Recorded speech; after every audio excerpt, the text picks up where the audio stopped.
So hello everyone. जैसा कि board पे टॉपिक लिखा है cardiac cycle and heart sounds, इनके बारे में आज हम थोड़ा डिस्कस करेंगे। सबसे पहले कार्डियक साइकिल, देखिए जो हार्ट होता है उस हार्ट के वर्किंग को एक्सप्लेन करने के लिए कि वो काम कैसे करता है। हमें ये तो पता है कि this is the central pumping organ of blood, ये पूरे ब्लड को सर्कुलेट करने के लिए इसको लगातार पंप करता रहता है। लेकिन अब ये किस तरीके से पंप करता है, इसमें एट्रिया कैसे कॉन्ट्रैक्ट एंड रिलैक्स करते हैं, वेंट्रिकल्स कैसे कॉन्ट्रैक्ट एंड रिलैक्स करते हैं, उन सबको एक सीरीज में पढ़ने के लिए हम इस टॉपिक को पढ़ते हैं, that is cardiac cycle. Cardiac का मतलब होता है रिलेटेड टू हार्ट, कार्डियोस का मतलब होता है हार्ट, एंड साइकिल का मतलब वो इवेंट्स जो अपने आप को रिपीट करते जाए, मतलब एक साइक्लिक मैनर में चलें, जैसे साइकिल का व्हील चलता है बस वैसे ही। मतलब जो इवेंट्स होंगे वो वैसे ही और रिपीट होते जाएंगे। अब वो क्या इवेंट्स है वो भी मैं आपको बताऊंगा। फिलहाल के लिए अगर मुझे कार्डियक साइकिल को डिफाइन करना हो तो मैं बोलूंगा कि ये सीरीज है इवेंट्स की। किन इवेंट्स की? एट्रिया जो ऊपर से ऑरिकल्स होते हैं हार्ट में, और वेंट्रिकल्स जो होते हैं वो कब कंट्रैक्ट करेंगे, कंट्रैक्ट का मतलब ऐसे सुकड़ जाएंगे ताकि उनके अंदर जो ब्लड है वो मूव कर सके, और कब रिलैक्स करेंगे यानी वो नॉर्मल अपनी पोजीशन में आ जाएंगे। इनकी सीरीज को, contraction and relaxation of atria and ventricles को ही हम कार्डियक साइकिल बोलते हैं। तो हम इसको डिफाइन करेंगे, द सीरीज ऑफ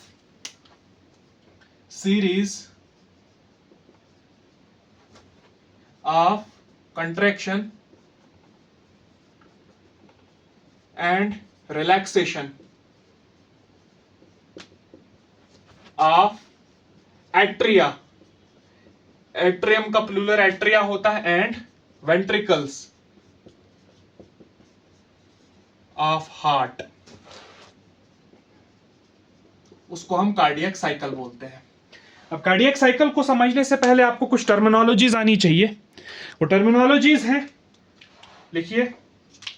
एक होता है सिस्टोल और दूसरा है डायस्टोल। सिस्टोल का मतलब सिंपली कॉन्ट्रैक्शन है, कॉन्ट्रैक्शन, और डायस्टोल का मतलब सिंपली रिलैक्सेशन है और कुछ नहीं। कंट्रैक्शन एंड रिलैक्सेशन आप किस तरीके से समझ लीजिए, मैं आप थोड़ा हार्ट के स्ट्रक्चर को बनाऊंगा, और ये हार्ट का स्ट्रक्चर से ही हमें पूरी समझ आ जाएगी। फिर मैं एक रफ स्ट्रक्चर बना रहा हूं, नॉट द ट्रू स्ट्रक्चर, जिसमें हमारे पास कुछ इस तरीके का सिनेरियो होता है। ये हमारे पास एट्रिया है, हमें पता है, और ये हमारे पास वेंट्रिकल्स हैं। हमारे पास right atrium, this is left respectively. अब होता क्या है कि अगर तो इन एट्रिया, समझ लीजिए मैं इन एट्रिया की बात कर रहा हूं, ये जो दो एट्रियम है ऊपर से, जब ये कॉन्ट्रैक्ट करेंगे, मतलब इनका साइज इतना है, ये ऐसे सुकड़ जाएगा। इसके कॉन्ट्रैक्शन की वजह से जो भी इसमें ब्लड फिल्ड होगा, आप समझ लीजिए इन दोनों में जो ब्लड होगा, जब ये ऐसे सुकड़ जाएंगे, उनके कंट्रैक्शन की वजह से जितना भी यहाँ पे ब्लड फिल्ड है वो नीचे वेंट्रिकल्स में आ जाएगा। ठीक है ना, एक प्रेशर की वजह से इन पे प्रेशर पड़ेगा और नीचे ब्लड आ जाएगा। इस कॉन्ट्रैक्शन को जब ये एट्रिया कॉन्ट्रैक्ट करते हैं या वेंट्रिकल्स, जब ये दोनों ऐसे कॉन्ट्रैक्ट करेंगे तो इनके ऊपर जो ब्लड होगा वो आपके पास ब्लड वेसल्स में चला जाएगा। तो इस कंट्रैक्शन को हम जनरली सिस्टोल बोलते हैं, याद रखिएगा। तो ये जो सिस्टोल हो सकता है, ये सिस्टोल एट्रियल भी हो सकता है, वेंट्रिकुलर भी हो सकता है। दैट इज एट्रियल सिस्टोल का मतलब जब एट्रिया कॉन्ट्रैक्ट करेंगे, और वेंट्रिकुलर सिस्टोल का मतलब जब वेंट्रिकल्स कॉन्ट्रैक्ट करेंगे। एंड सिमिलरली डायस्टोल का मतलब होता है रिलैक्सेशन। समझिए, जब इन्होंने कॉन्ट्रैक्ट किया एट्रिया ने, लेकिन कॉन्ट्रैक्ट करने के बाद इन्होंने वापस भी तो रिलैक्स करना है ना, वापस उसी पोजीशन में जब ये आएंगी, उस वापस स्टेट को गेन करने को हम डायस्टोल बोलते हैं। अब डायस्टोल ये एट्रिया का भी हो सकता है, वेंट्रिकुलर का भी हो सकता है, यानी एट्रियल डायस्टोल भी है जब एट्रिया रिलैक्स करते हैं, और वेंट्रिकुलर डायस्टोल भी है जब वेंट्रिकल्स रिलैक्स करते हैं। और एक और टर्म आती है जिसको जॉइंट डायस्टोल बोलते हैं, जब दोनों एक रिलैक्सेशन के पीरियड में होता है। वो क्या होता है वो भी मैं आपको बताऊंगा। फिलहाल के लिए सिस्टोल और डायस्टोल टर्मिनोलॉजी आपको आनी चाहिए।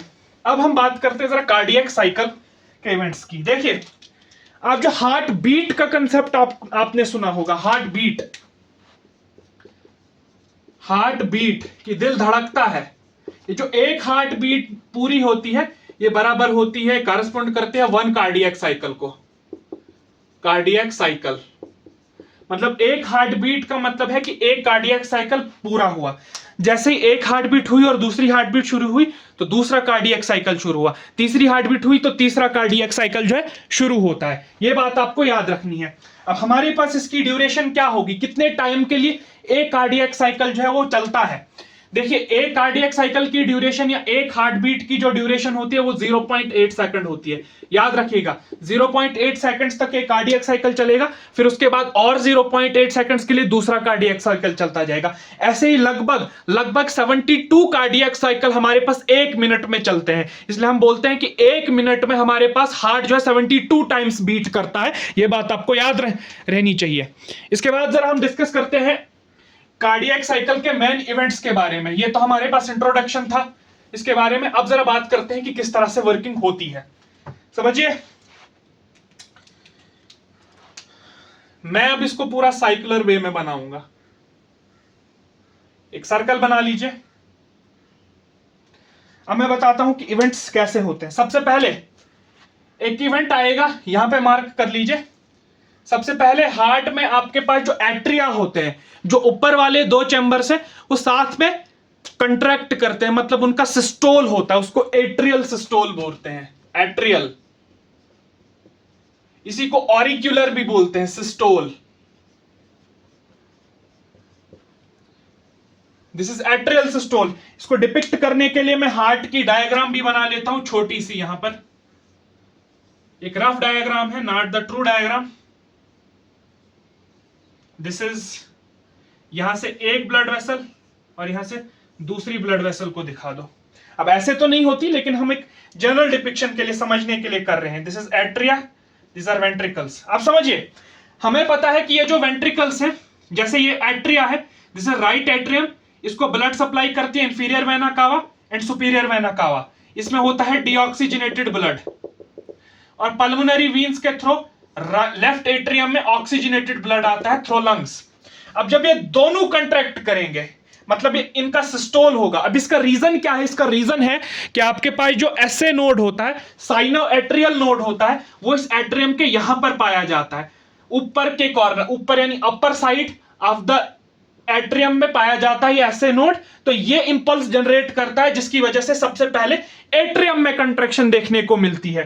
तो एट्रिया में जब सिस्टोल हुआ, इसको मैंने लिखा एट्रियल सिस्टोल, जिसकी वजह से जो यहाँ पे ब्लड था, जितना भी ब्लड था वो नीचे चला जाएगा वेंट्रिकल्स में। जाहिर सी बात है, यहाँ पे वाल्व्स हैं। This is tricuspid valve and this is bicuspid valve और मिट्रल वाल्व। इनको हम एट्रियो वेंट्रिकुलर वाल्व भी बोलते हैं, दोनों को मिलाकर। क्यों? क्योंकि ये एट्रियम और वेंट्रिकुलर के बीच में वाल्व है, इसलिए इसको एट्रियो वेंट्रिकुलर वाल्व भी बोलते हैं। That is AV valve. AV valve का मतलब है एट्रियो वेंट्रिकुलर वाल्व। होता क्या है कि एट्रियल सिस्टोल की वजह से जितना भी ब्लड एट्रियम में था वो नीचे फिल हो जाता है इस वेंट्रिकल्स में। और याद रखिएगा कि जितना एट्रियम में ब्लड होता है उसका 30%, मतलब 30% ऑफ एट्रियल ब्लड इस कंट्रैक्शन की वजह से वेंट्रिकल्स में चला जाता है। ये बात आपने याद रखनी है। पूरा ब्लड नहीं, 1/3 ब्लड जो इन एट्रियम में होता है वो नीचे चला जाता है वेंट्रिकल्स में। तो हम लिखेंगे 1/3 फिलिंग ऑफ वेंट्रिकल्स। ये बात आपने याद रखनी है, 1/3। अब ये एट्रियल सिस्टोल के कितनी ड्यूरेशन होती है वो बात आपने याद रखनी है, मतलब कितने टाइम तक एट्रिया कंट्रैक्ट करते रहेंगे, वो ड्यूरेशन होती है 0.1 सेकंड। ये बात आपने याद रखनी है। मतलब बहुत छोटा पीरियड है, बहुत छोटा टाइम है। 0.1 सेकंड के लिए हमारे पास ये एट्रिया जो है कंट्रैक्ट करेंगे। जैसे ही 0.1 सेकंड खत्म, ये एट्रिया रिलैक्स हो जाएंगे। ठीक है, मतलब फिर इनका डायस्टोल शुरू हो जाएगा। अब जब 0.1 सेकंड हो चुका है तो ये वापस रिलैक्स कर जाएंगे, ये अब डायस्टोल पीरियड में चले जाएंगे, मतलब रिलैक्सेशन के फेज में चले जाएंगे। और यहां से आगे जो स्टार्ट होगा पीरियड, अब जो ये 0.3 सेकंड वाला पीरियड है, इसमें चलता है वेंट्रिकुलर सिस्टोल। इसको मैं लिखूंगा यहां, इस पॉइंट से शुरू हुआ, this is ventricular systole. Ventricular systole. और वेंट्रिकुलर सिस्टोल में आपने याद रखना है कि जब दोनों वेंट्रिकल्स जो है ये सिस्टोल में जाती है, यानी ये दोनों कंट्रैक्ट करेंगे। इनके कंट्रैक्ट करने की वजह से दो इवेंट्स बहुत इंपॉर्टेंट होने वाले हैं, उनको याद रखना है आपने। पहला इवेंट याद रखिए कि जैसे हमारे पास ये दोनों वेंट्रिकल्स कंट्रैक्ट करेंगे तो जो इनमें ब्लड था वो ब्लड कहां जाएगा? वो ब्लड इन वीन्स में चला, सॉरी इन आर्टरीज में चला जाएगा। यहां से हमारे पास इस वाली से ऑर्टा में चला जाएगा और इसमें से पल्मोनरी ट्रंक में चला जाएगा। जो बेसिक हम वर्किंग पढ़ते हैं हार्ट की, सेम वैसे ही होगा। लेकिन अब किस तरह से होगा? देखिए, जैसे ये कॉन्ट्रैक्ट करेंगी तो यहां पे जितना भी ब्लड था, तो सबसे पहले तो उस पर प्रेशर पड़ेगा, तो प्रेशर पड़ने की वजह से वो ऊपर भी तो जाना चाहेगा, तो वो ऊपर जाना चाहेगा वापस, इसको बैक फ्लो बोलते हैं, बैक फ्लो करना चाहेगा एट्रिया के लिए। लेकिन एट्रिया में बैक फ्लो को प्रिवेंट करेंगे जो यहां पे एट्रियोवेंट्रिकुलर वाल्व्स हैं। ये वाल्व्स ऐसे होते हैं, जैसे ही ब्लड नीचे से प्रेशर लगाता है ये वाल्व्स ऐसे हो जाते हैं और ऐसे आप पे क्लोज हो जाते हैं, ठीक है, ऐसे, और ये क्लोज हो गए यहां पर, ठीक है। अगर ऊपर से ब्लड आया तो ये ऐसे खुल जाते हैं, फिर तो जा सकता है। लेकिन अगर नीचे से ब्लड आना चाहिए तो ये फ्लैप्स ऐसे क्लोज हो जाते हैं। तो ये ब्लड फ्लो को बैक फ्लो होने से प्रिवेंट करते हैं, यानी वापस जाने से प्रिवेंट करते हैं। अब प्रेशर तो बढ़ा क्योंकि ये कंट्रैक्ट किए, ये सिस्टोल में गए, लेकिन चूंकि ब्लड ऊपर वापस ब्लैक फ्लो नहीं कर पाया, तो ब्लड के पास एक ही पाथ रहती है, वो इन आर्टरीज में घुस जाता है, ठीक है। जो आर्टरीज यहां वेंट्रिकल्स से निकलती हैं, चाहे वो आयोटा हो चाहे वो पल्मोनरी ट्रंक हो, दोनों आर्टरीज में वो ब्लड घुस जाता है। जब दोनों आर्टरीज में वो ब्लड घुसा, हमें पता है कि इन आर्टरीज के जो एंट्री होती है, यहां पर वॉल्व्स होते हैं जिनको सेमील्यूनर वाल्व बोलते हैं। दीज आर सेमील्यूनर, सेमील्यूनर क्योंकि ये आधे चांद जितने वाल्व्स होते हैं, इनके भी कस्प्स होते हैं, समझिए। अब ये वाल्व्स इस तरीके के हैं, ऐसे हैं। जब ऊपर से ब्लड आएगा तो ये ऐसे खुल जाएंगे और यहां पे रास्ता बन गया जिसके थ्रू ब्लड नीचे जा सकता है, आगे जा सकता है। लेकिन जब ब्लड अगर वापस आना चाहेगा तो ये वाल्व्स ऐसे बंद हो जाएंगे, बिल्कुल ऐसे बंद हो जाएंगे। अब जैसे इनकी एक क्लोज टाइटिंग हुई तो ब्लड वापस नहीं जा सकता, ठीक है। हाँ, ऊपर से नीचे आ सकता है लेकिन ऐसे क्लोज हो जाएंगे। ये फंडा आपने याद रखना है कि जो वाल्व्स होते हैं वो बैक फ्लो को किस तरह से प्रिवेंट करते हैं।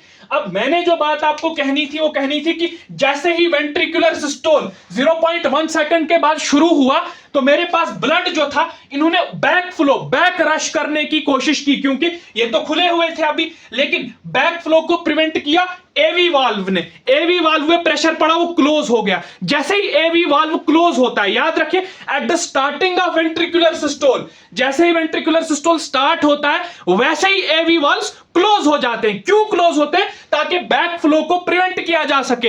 इनके क्लोजिंग की वजह से पहली हार्ट साउंड जनरेट होती है, first heart sound is produce, जिसको हम लब बोलते हैं। यह बात बहुत इंपॉर्टेंट है, ये आपको नोट करनी है। First heart sound, first heart sound is produced,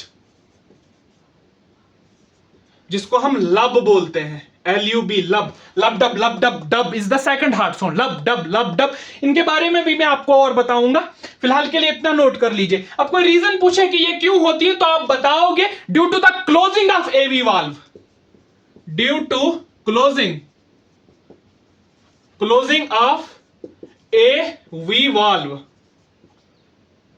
AV valve that is atrioventricular valve. जो यहां पे दो वाल्व हैं, दोनों को साथ में एट्रियोवेंट्रिकुलर वाल्व बोलते हैं। ट्राइकस्पिड वाल्व भी, बाइकस्पिड भी, या मिट्रल वाल्व जिसको कहा जाता है, इनको एट्रियोवेंट्रिकुलर वाल्व कहते हैं। ये बात आपने याद रखनी है। तो पहली हार्ट साउंड प्रोड्यूस हुई। कोई पूछे कब होती है तो आप कहोगे just at the beginning of ventricular systole. Beginning पे हमारे पास जब वेंट्रिकुलर सिस्टोल होता है तभी हमारे पास पहली हार्ट साउंड प्रोड्यूस होती है, जिसको हम बोलते हैं लब, ठीक है ना। तो अब होगा क्या हमारे पास? देखिए, जैसे कंट्रैक्ट किया, ऊपर तो बैक फ्लो नहीं हो पाया, अब है इस 0.3 सेकंड्स के लिए चलेगा, मतलब 0.1, 0.2, 0.3 सेकंड्स। जैसे ही इतने टाइम के लिए कॉन्ट्रैक्ट करते रहेंगे वेंट्रिकल्स, तो इनमें जितना भी ब्लड भरा होगा, अब चूंकि वो ब्लड जो है ऊपर तो नहीं गया तो वो इन आर्टरीज में आ जाता है, ये हमें पता है। जो राइट वेंट्रिकल है ये पल्मोनरी ट्रंक में ब्लड को डाल देता है, और जो लेफ्ट वेंट्रिकल है ये आयोटा में, ये आयोटिक ट्रंक में हमारे पास ब्लड को डाल देता है, ठीक है ना। ये बात हमारे पास हमको समझ आ गई। अब होगा क्या, लेकिन जैसे ही हमारे पास ये वेंट्रिकल्स जो है ये रिलैक्स होंगे, जैसे कॉन्ट्रैक्ट थे, सुकड़े हुए थे, अब जैसे ये वापस अपनी नॉर्मल पोजीशन में आ गए, रिलैक्स कर गए। अब क्या होगा, इनके रिलैक्सेशन की वजह से इनमें जितना भी ब्लड था वो तो हमें पता है वो आर्टरीज में, इन आर्टरीज में चला गया है। तो यहाँ पे खाली स्पेस जनरेट होगी ना, यहाँ पे अब खाली जगह होगी, जिसकी वजह से जो ऊपर ब्लड गया है आर्टरीज में वो वापस आना शुरू करेगा, क्योंकि यहाँ पे तो प्रेशर कम है। अब वो वापस जब आना चाहेगा इन आर्टरीज में से, लेकिन इन आर्टरीज की जो ओपनिंग है वहां पर आपके पास एक वाल्व है जिसका नाम सेमील्यूनर वाल्व है। वो सेमील्यूनर वाल्व एक फ्लो को तो एलो करेगा इधर से इधर जाने को, लेकिन जैसे ही ब्लड वापस आना चाहेगा ये सेमील्यूनर वाल्व ऐसे क्लोज हो जाएंगे, जिसकी वजह से ब्लड जो है बैक फ्लो नहीं कर पाता है। अब सेमील्यूनर वाल्व प्रिवेंट करते हैं back flow of blood from this arteries to ventricles. ये बात आपको याद रखनी है। और ये कब ब्लैक फ्लो होना चाहेगा? जब आपके पास वेंट्रिकल्स जो है डायस्टोल में चले जाएंगे। जब वेंट्रिकल्स आपके पास रिलैक्सेशन पीरियड में जाएंगे तो तब ये ब्लड जो इनमें घुसा है ये वापस आना स्टार्ट कर जाएगा, ये वापस आना चाहेगा, लेकिन ये वापस इन वेंट्रिकल्स में नहीं आएगा क्योंकि ये सेमील्यूनर वाल्व जो है क्लोज हो चुके होते हैं। इनके क्लोजिंग की वजह से ये ब्लड इन वेंट्रिकल्स में वापस नहीं आ पाएगा। ये बात आपको याद रखनी। तो आप कहोगे at the end of ventricular systole. क्या कहोगे आप? End of ventricular systole.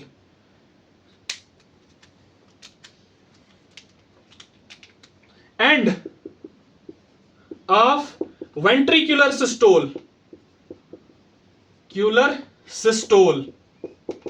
जैसे ही एंड होगा वेंट्रिकुलर सिस्टोल का तो आपके पास हमारे पास ब्लड यहां जा चुका है। अब एंड हो गया मतलब वेंट्रिकुलर सिस्टोल खत्म और ये रिलैक्स होना स्टार्ट हो गई। अब ब्लड वापस आना चाहेगा, वापस आएगा तो ये वाल्व्स क्लोज हो जाएंगे। सेमील्यूनर वाल्व, सेमील्यूनर वाल्व के क्लोज होने की वजह से the second heart sound is produce, the second heart sound is produce, that is dub. ये बात आपको याद रखनी है। Second heart sound is produced, उसका नाम है डब, DUB, डब। यानी वो डब जैसी साउंड देती है, डब डब डब ऐसे। ये लब साउंड देती है और ये अल्टरनेट होती है, पहले लब फिर डब फिर लब फिर डब ऐसे होंगी, ठीक है ना। तो आपको कोई पूछे कि सेकंड हार्ट साउंड कब प्रोड्यूस होती है, आप कहोगे वेंट्रिकुलर सिस्टोल के एंड पर। और क्यों होती है? Due to closure of semilunar valve, semilunar valves. जब वाल्व्स आपस में टकराते हैं ना, सुनिए फ्लैप्स हैं, आपस में जब टकराएंगे तो इनसे साउंड प्रोड्यूस होती है, उसी को हम हार्ट साउंड बोलते हैं, ठीक है ना। ये बात समझ में आ गई। आपके पास दो चीजें हमने समझ ली, लब भी समझ लिया, डब भी समझ लिया कैसे प्रोड्यूस होती हैं, और ये इवेंट 0.3 सेकंड का होता है। अब इसके बाद जो जितना पीरियड रहता है वो होता है आपके पास 0.4 सेकंड का, ये वाला पीरियड। और 0.4 सेकंड के लिए चाहे वेंट्रिकल है चाहे एट्रिया है, वो दोनों के दोनों आपके डायस्टोल में चले जाते हैं, ठीक है ना। मतलब अब ये वेंट्रिकल्स जो थे ये भी आपके पास रिलैक्स कर जाएंगे और ये एट्रियम पहले से ही रिलैक्स थे, इस पॉइंट से ही ये रिलैक्स थे, ये आगे और रिलैक्स कंटिन्यू करेंगे। और इस पूरे टाइम पीरियड के लिए 0.4 सेकंड के लिए ये दोनों डायस्टोल में रहेंगे। अब चूंकि दोनों डायस्टोल में, इसको ज्वाइंट डायस्टोल कहा जाता है, ज्वाइंट डायस्टोल। अब ज्वाइंट डायस्टोल जब होगा, समझ लीजिए ज्वाइंट डायस्टोल में आपके पास एट्रियम भी रिलैक्सेशन के पीरियड में है और वेंट्रिकल्स भी रिलैक्स कर रहे हैं इस टाइम पीरियड पे। अब इस टाइम पीरियड पे क्या होगा जरा समझने की कोशिश कीजिएगा। देखिए अब आपके पास जो एट्रियम है ये तो रिलैक्स है, तो यहां पे इंफीरियर वेना कावा और सुपीरियर वेना कावा ये अपना डीऑक्सीजनेटेड ब्लड लाएंगे और यहां पे डाल देंगे, सिंपली क्योंकि अभी तो स्पेस खुली हुई है तो ब्लड आता जा रहा है और एट्रियम को भरता जा रहा है। सिमिलरली इस वाले के साथ भी यही होगा, पल्मोनरी वेन्स ब्लड लाती जाएंगी, क्योंकि अभी तो नॉर्मल कंडीशन में तो ब्लड आता जाएगा और भरता जाएगा। अब समझिए कि इस नॉर्मल कंडीशन में जब हार्ट जो वो बीट कर ही नहीं रहा है, ना ये कॉन्ट्रैक्ट कर रहे हैं ना ये कॉन्ट्रैक्ट कर रहे हैं, तो इस टाइम पे ये वाल्व्स जो है, जो आपके पास एट्रियोवेंट्रिकुलर वाल्व्स हैं, चाहे आपके पास ये ट्राइकस्पिड वाल्व हो या बाइकस्पिड वाल्व हो, ये ओपन रहते हैं, ठीक है, ये ओपन रहते हैं, ऐसे रहते हैं, फ्री रहते हैं, जिसकी वजह से जितना ब्लड ऊपर एट्रियम में जमा हुआ वो डायरेक्टली नीचे आना शुरू कर देता है, ठीक है ना। वो पैसिव फिलिंग, पैसिव बोलते हैं मतलब कंट्रैक्शन नहीं हुई है। अगर कंट्रैक्शन होती तब उसको एक्टिव फिलिंग बोलते हैं। एक्टिव का मतलब जहां पे एनर्जी लगती है, पैसिव का मतलब जहां पे कोई एनर्जी का इस्तेमाल नहीं होता। पैसिव का मतलब अब देखिए, क्योंकि ये रेस्ट पे है, रेस्ट पे तो एनर्जी इस्तेमाल नहीं होगी, ठीक है ना। डायस्टोल में मतलब रेस्ट पे है। अब लेकिन ये वाल्व्स ओपन है, तो इनके ओपन होने की वजह से जितना ब्लड इन एट्रियम में आएगा वो पैसिवली नीचे आ जाएगा, खुद ब खुद नीचे वेंट्रिकल्स में आ जाएगा। इसको बोलते हैं पैसिव फिलिंग ऑफ वेंट्रिकल्स। क्या बोलते हैं? This is called as passive filling of ventricles. Passive filling of ventricles. और इससे लगभग आपके पास 2/3 ब्लड नीचे वेंट्रिकल्स में आ जाता है। ये बात आपने याद रखनी है, यानी लगभग 70% ब्लड जो है पैसिवली फिल होता है। 70% ब्लड इन एट्रिया से खुद ब खुद नीचे आ जाता है बिना किसी एनर्जी के यूज किए। लेकिन अब जो इसमें 30% ब्लड बचा, समझ लीजिए कि 100 ml ब्लड था, 100 ml में से 70 ml तो खुद ब खुद नीचे आ गया, लेकिन जो 30 ml का ब्लड है वो कब आएगा? तो वो आएगा जब वापस आपके पास एट्रियल सिस्टोल स्टार्ट होगा, जो मैंने पॉइंट यहां पे लिखा है 1/3 ऑफ द फिलिंग वेंट्रिकल, यानी जो अब 30% या 1/3 ब्लड बचा है वो अब एट्रियल सिस्टोल जब ये कंट्रैक्ट करेंगे वो पूरा नीचे आ जाएगा। तो यहां से 2/3 या 70% ब्लड आया, यहां से 30% ब्लड आया, तो जनरली पूरा का पूरा 100% ब्लड वेंट्रिकल्स में आ गया। फर्क बस इतना है कि यहां पर एक्टिव फीलिंग होती है, दिस इज एक्टिव फीलिंग, क्योंकि यहां पर एनर्जी का इस्तेमाल किया जा रहा है, क्योंकि सिस्टोल है, कंट्रैक्शन के लिए एनर्जी लगती है। सो 30% इज एक्टिव फीलिंग, इसको 30% भी लिख लीजिए, and 70% or 2/3 is passive filling of blood. ये बात आपको समझ में आ गई। This is the whole cardiac cycle, जिसके इवेंट्स मैंने आपको बता दिए। Atrial systole, ventricular systole, joint diastole, first heart sound कब प्रोड्यूस होती है, सेकंड हार्ट साउंड कब प्रोड्यूस होती है। अब आपसे दो सवाल।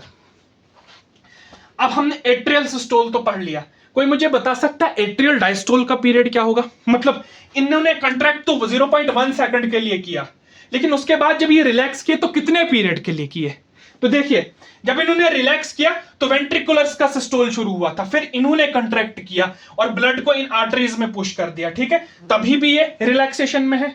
और जब वेंट्रिकल्स ने कंट्रैक्ट करने के बाद ये रिलैक्स हो गए, ये वापस डायस्टोल में आ गए, ये तभी भी रिलैक्स ही कर रहे हैं। मतलब इस पॉइंट से लेकर वेंट्रिकुलर सिस्टोल से लेकर इधर आते हुए पूरे जॉइंट स्टोल तक, जॉइंट डायस्टोल में, क्योंकि जॉइंट में आपके पास एट्रियम भी रिलैक्स कर रहे हैं और वेंट्रिकल्स भी रिलैक्स कर रहे हैं, और इस वेंट्रिकुलर सिस्टोल के टाइम पर एट्रिया भी रिलैक्स कर रहे हैं। मतलब वेंट्रिकुलर सिस्टोल के टाइम पर एट्रियल डायस्टोल चल रहा है। जब वेंट्रिकल्स कंट्रैक्ट कर रहे हैं, ऊपर से एट्रिया तो रिलैक्स है ना, यानी एट्रियल डायस्टोल चल रहा है। तो आप इतने भी यहां से लेकर यहां, ये जो इतना टाइम पीरियड है यहां तक, ठीक है ना, 0.3 सेकंड और 0.4 सेकंड, इतना, इस पीरियड में आपके पास एट्रियल डायस्टोल चल रहा है। एट्रियल डायस्टोल मतलब एट्रिया जो है वो रिलैक्स कंडीशन में। अब कितना पीरियड है? 0.3 एंड 0.4, दैट इज 0.7 सेकंड्स। वो बात आपको याद रखनी है, 0.7 सेकंड के लिए। अब वेंट्रिकुलर डायस्टोल कितने पीरियड के लिए चलेगा, ये बात भी समझने की है। देखिए वेंट्रिकुलर डायस्टोल समझिए, हमारे पास यहां पे हमारे पास वेंट्रिकुलर सिस्टोल खत्म हुआ, मतलब वेंट्रिकल्स ने कॉन्ट्रैक्ट करना खत्म कर दिया, अब ये डायस्टोल में चली जाएंगी, अब ये हमारे पास रिलैक्सेशन में चली जाएंगी। जब वेंट्रिकल्स इस पॉइंट पे, याद रखिएगा, इस ये जो यहां पे ये वाला पर्टिकुलर पॉइंट है, इस पॉइंट पे वेंट्रिकल डायस्टोल में चली इधर से इधर यहां तक, क्योंकि ये तो जॉइंट डायस्टोल है, इसमें तो डायस्टोल में है ही है। लेकिन अब ये वाला जो पीरियड है जहां पे ये एट्रियल सिस्टोल चल रहा है, जहां पे ये एट्रियम आपस में कॉन्ट्रैक्ट कर रहे हैं, क्या वेंट्रिकल्स भी उस टाइम रिलैक्सेशन में है? यस है, क्योंकि जब ये एट्रिया कॉन्ट्रैक्ट करेंगे, ये वेंट्रिकल्स तो अभी भी रिलैक्स है ना, एट्रिया के सिस्टोल की वजह से अभी भी तो ये वेंट्रिकल्स डायस्टोल में ही है ना। मतलब ये जो 0.1 सेकंड का एट्रियल सिस्टोल का पीरियड है, इस पीरियड में भी वेंट्रिकल्स डायस्टोल में है। अब तो हम लिखते हैं कि यहां से लेकर पूरा यहां तक, ठीक है ना, यहां तक ये आपके पास वेंट्रिकुलर डायस्टोल है, वेंट्रिकुलर डायस्टोल। अब आपको अगर इसका टाइम बताना हो कि कितने टाइम के लिए लास्ट किया, देखिए 0.4 एंड 0.1 हो गया टोटल 0.5 सेकंड, 0.5 सेकंड। तो 0.5 सेकंड के लिए वेंट्रिकुलर डायस्टोल चलता है। So this is the complete cardiac cycle, जो मैंने सिर्फ एक बोर्ड पे आपको समझा दिया। तो आप इसको ऐसे समझ सकते हो कि क्या होता है, क्या कौन से इवेंट होते हैं। अब ऐसे भी सिंपली समझिए, सुनिए मेरी बात। सबसे पहले हार्ट रेस्ट पे है, समझ लीजिए, कोई ना एट्रिया कॉन्ट्रैक्ट कर रहे हैं ना वेंट्रिकल। अब हमारे पास जो है एट्रिया ने कॉन्ट्रैक्ट किया, इसको बोलते हैं एट्रियल सिस्टोल। ये 0.1 सेकंड के लिए चला। जब एट्रिया ने कॉन्ट्रैक्ट किया, इनमें जो ब्लड था उसका लगभग 30% नीचे आ जाता है वेंट्रिकल्स में, ठीक है। अब 0.1 सेकंड के बाद जब 0.2 सेकंड स्टार्ट होता है, उस पॉइंट पे आपके पास वेंट्रिकुलर सिस्टोल शुरू होगा। जैसे ही वेंट्रिकुलर सिस्टोल आपके पास शुरू होता है, तो आपके पास वेंट्रिकल्स जो है वो उन्होंने कंट्रैक्ट किया, उनके कंट्रैक्शन की वजह से ब्लड बैक फ्लो नहीं कर पाया, क्योंकि आपके पास जो ये एट्रियोवेंट्रिकुलर वाल्व थे वो क्लोज हो गए। उनके क्लोजर की वजह से first heart sound that is lub produce हुई। इसके बाद आपके पास क्या हुआ कि जो ब्लड था उसको पुश कर दिया गया आर्टरीज में। जब वो आर्टरीज में गया, जैसे ही 0.3 सेकंड्स कंप्लीट हुए तो वेंट्रिकुलर सिस्टोल यानी वेंट्रिकल जो कंट्रैक्ट थी अब वो वापस रिलैक्स हो गई। उनके रिलैक्सेशन की वजह से यहाँ पे खाली स्पेस जनरेट हुआ। इस खाली स्पेस को भरने के लिए आर्टरीज से ब्लड वापस आना चाहेगा, लेकिन यहाँ पे बैक फ्लो को प्रिवेंट करने के लिए सेमील्यूनर वाल्व है, तो सेमील्यूनर वाल्व क्लोज हो जाएंगे। जब सेमील्यूनर वाल्व क्लोज हो जाएंगे तो second heart sound that is dub produce होगी। दिस इज क्लोजर ऑफ और एट द एंड ऑफ ये वेंट्रिकुलर सिस्टोल। उसके बाद जब वेंट्रिकल्स भी आपके पास रिलैक्सेशन पीरियड में और एट्रिया भी आपके पास रिलैक्स है, इसको बोलते हैं जॉइंट डायस्टोल। ये एंड करता है 0.4 सेकंड के लिए, 0.4 सेकंड के लिए। अब इस सारे इवेंट्स में आपको तो पता है कि जब एट्रियल सिस्टोल चल रहा था, ठीक है ना, एट्रियल सिस्टोल चल रहा था, समझ लिए, जब एट्रिया ने कंट्रैक्ट किया 0.1 सेकंड के लिए, उस टाइम पीरियड के लिए तो आपके पास वेंट्रिकल्स डायस्टोल में थे, वो तो कंट्रैक्ट नहीं कर रहे थे, ठीक है, तो उस टाइम पे उसको वेंट्रिकुलर डायस्टोल कहा गया। सिमिलरली जब आपके पास एट्रियल सिस्टोल था तो इतना जो है, उसके बाद आपके पास जब वेंट्रिकुलर सिस्टोल स्टार्ट हुआ, जब वेंट्रिकल्स कंट्रैक्ट करना स्टार्ट किए, तो जो ऊपर एट्रिया थे वो तो रिलैक्स कंडीशन में, अब वो वापस कंट्रैक्ट नहीं करेंगे। तो वो कब कंट्रैक्ट नहीं करेंगे? 0.7 सेकंड आने के बाद वो वापस फिर कंट्रैक्ट करना शुरू कर देंगे। बिल्कुल इजी समझना है, बस थोड़ा पहली बार में समझ नहीं आएगी, लेकिन जब आप बार बार 3-4 बार इसको लिखकर 3-4 बार इसको समझकर करोगे तो आप इजीली इस चीज को समझ सकते हो। इजी टॉपिक है। अब इतनी चीजें हो गई आपके पास, इसको नोट कर लीजिए। अब जरा हम लिखते हैं ये हार्ट साउंड्स के बारे में कि ये हार्ट साउंड्स क्या होती है। उम्मीद है आपको इतनी बात समझ आ गई होगी। अब ये तो मैंने इसका वर्किंग एक्सप्लेन करने के लिए बताया। इसका रीजन क्या है, मतलब क्यों पहले एट्रियम कंट्रैक्ट करेंगे, पहले एट्रियल सिस्टोल आएगा फिर वेंट्रिकुलर डायस्टोल आएगा, इसका रीजन क्या है उसको समझने के लिए आपको इसके अंदर जो नोडल टिश्यूज हैं उनकी एनाटॉमी समझनी पड़ेगी कि ऐसे नोड क्या होता है, एवी नोड क्या होता है, इंटरनोडल टिश्यूज क्या होते हैं, बंडल ऑफ हिस क्या होता है, परकंजी फाइबर्स क्या होते हैं।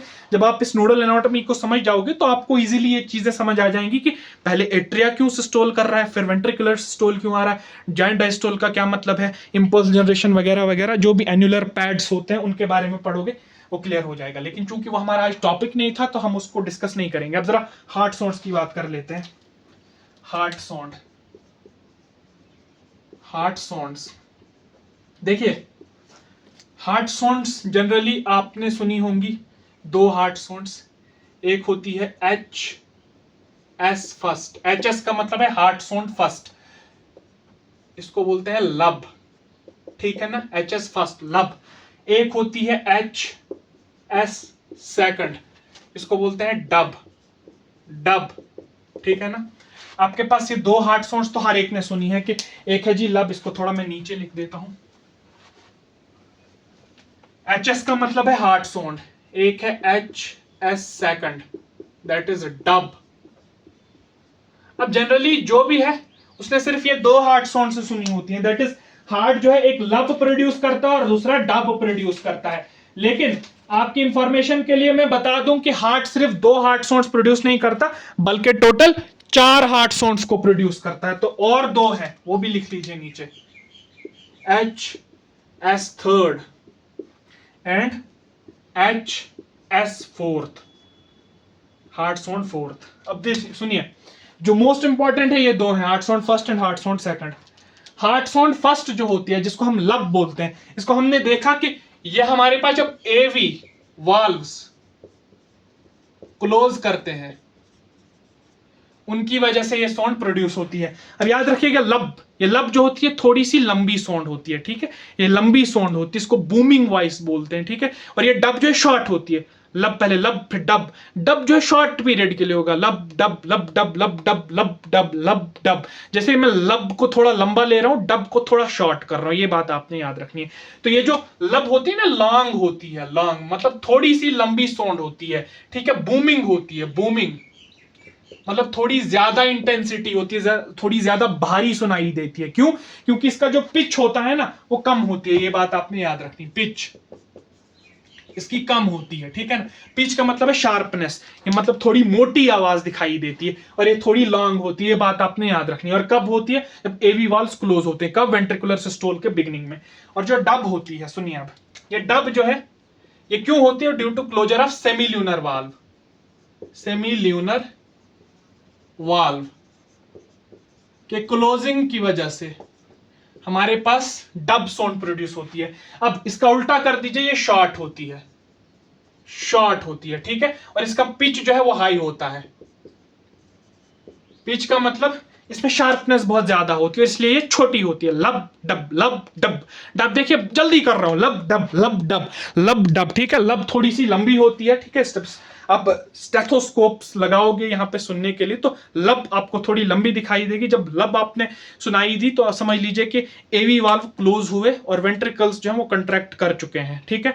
और जब आपको डब सुनाई दे तो समझ लीजिए वेंट्रिकुलर सिस्टोल खत्म हो गया और सेमील्यूनर वाल्व्स जो है वो क्लोज हो चुके हैं। अब ये दो साउंड्स जनरली आपने याद रखनी है, शॉर्ट होती है और इसका पिच हाई रहता है, ठीक है। शॉर्ट के लिए आप बोलते हैं इसका ड्यूरेशन, ड्यूरेशन ड्यूरेशन इसका काम रहता है और इसका ड्यूरेशन ज्यादा रहता है। ये बात आपने याद रखनी है जो मैं आपको बता चुका। अब ये क्या चीजें हैं, सुनिए मेरी बात। जो हार्ट HS थर्ड और HS फोर्थ है, ये जो होती है ये सिर्फ कुछ लोगों में सुनाई देती हैं।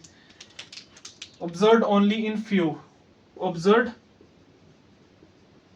ओनली इन फ्यू, कुछ लोगों में ये हमारे पास सुनाई देती है। Heart sound third and heart sound fourth. अब ये हार्ट साउंड थर्ड क्या होती है, ये हमारे पास तब, इनका कोई स्पेसिफिक नाम नहीं है, ये हमें तब दिखाई देती है जब rushing of blood from atria to ventricles. मतलब जब ब्लड जो है ना एट्रिया से वेंट्रिकल्स के लिए नीचे चलता है, जब वेंट्रिकुलर सिस्टोल होता है या पैसिव फीलिंग, उस टाइम के लिए उस ब्लड के फ्लो करने की एक छोटी सी आवाज सुनाई देती है कुछ लोगों में, हर एक में नहीं। हाँ, हर एक में होती है, लेकिन उसके सुनने के लिए एडवांस्ड चीजें चाहिए। स्टेथोस्कोप से इन दो आवाजों को सुना नहीं जा सकता, इन दो आवाजों को स्टेथोस्कोप से नहीं सुना जा सकता।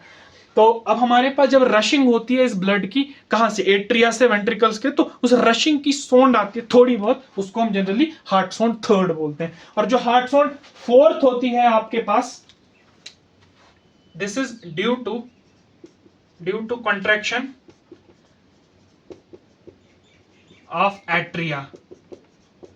मतलब एट्रियल सिस्टोल जब होता है ना 0.1 सेकंड के लिए, तो उसके कंट्रैक्ट करने की वजह से भी एक आवाज आती है, ठीक है। जैसे वो कंट्रैक्ट करता है छोटी सी आवाज प्रोड्यूस होती है, उसको जनरली हार्ट साउंड फोर्थ बोलते हैं। ये इजीली डिटेक्टेबल नहीं होती है वाया स्टेथोस्कोप। स्टेथोस्कोप एक ऐसा डिवाइस है जो हार्ट साउंड्स को नापने के लिए इस्तेमाल किया जाता है, और जनरली ये heart sound first and heart sound second उससे नापी जाती है। ये सिर्फ कुछ लोगों में देखने को मिलती है, और अगर सब में देखनी तो इसके लिए थोड़े से और एडवांस डिवाइसेस चाहिए। स्टेथोस्कोप से इनको मेजर नहीं किया जा सकता, और ये क्यों होती हैं वो सारा मैं आपको बता चुका हूँ। This was everything about cardiac cycle and heart sounds. Thank you.